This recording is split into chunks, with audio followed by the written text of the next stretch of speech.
এদেশের কোনো ফুটবলারদের বল ক্লিয়ার কিংবা দুর্দান্ত ট্যাকল দেখে দর্শকরা উল্লসিত হচ্ছে এমন দৃশ্য সবশেষ দেখা গেছে ৯০ দশকে যখন মুনেম মুন্না খেলতেন। দীর্ঘদিন পর সেই দৃশ্য ফিরিয়ে আনেন হামজা চৌধুরী। মূলত ডিফেন্সিভ মিডফিল্ডার হলেও ভারতের বিপক্ষে এশিয়ান কাপ বাছাই ম্যাচে বেশিরভাগ সময় গোলকিপারের সামনে থেকে পুরো খেলা নিয়ন্ত্রণ করেছেন হামজা। করেছেন ভাইটাল সব ট্যাকল, থামিয়ে দিয়েছেন ভারতের আক্রমণ। হামজার খেলা কেমন দেখলেন বাংলাদেশ জাতীয় দলের সাবেক দুই ফুটবলার শেখ মোহাম্মদ আসলাম ও মামুনুল ইসলাম। বাংলাদেশ অনেকদিন পর এই হামজা চৌধুরীর প্রেজেন্সে মনে হচ্ছে যে পুরো দলটাই উজ্জীবিত হয়ে ফুটবল খেলেছে এবং ভালো ফুটবল খেলেছে। Good brand of football they have played. আপনি জানেন ও কোন লেভেলে ফুটবল খেলে, আমরা সবাই জানি তার লেভেলটা কি। জাস্ট সে শো করছে তার লেভেলটা কালকের ম্যাচটা।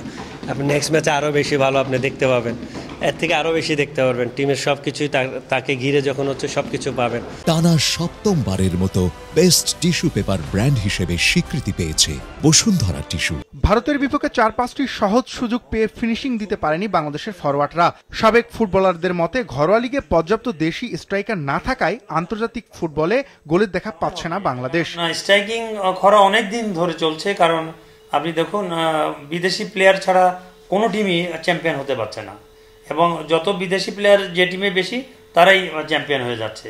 সো এই একচ্ছত্র আধিপত্যকে খর্ব করার জন্য হলেও লোকাল প্লেয়ার মানে জেগে উঠতে হবে। First half okay, but second হাফে আমাদের অনেক জায়গায় প্রবলেম ক্রিয়েট হয়েছে। কারণ হচ্ছে আমরা বল রাখতে পারতেছিলাম না, স্পেস ক্রিয়েট করতে পারতাম না, অনেক কিছু ব্যাপার ইস্যু ছিল এখানে।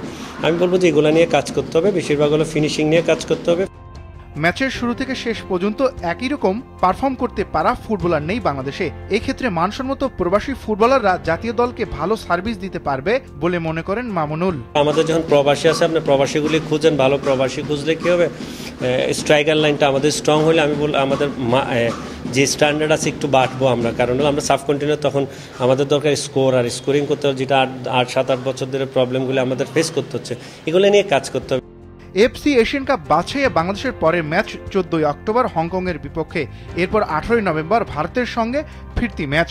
2026 সালের 31 মার্চ প্রতিপক্ষ সিঙ্গাপুর।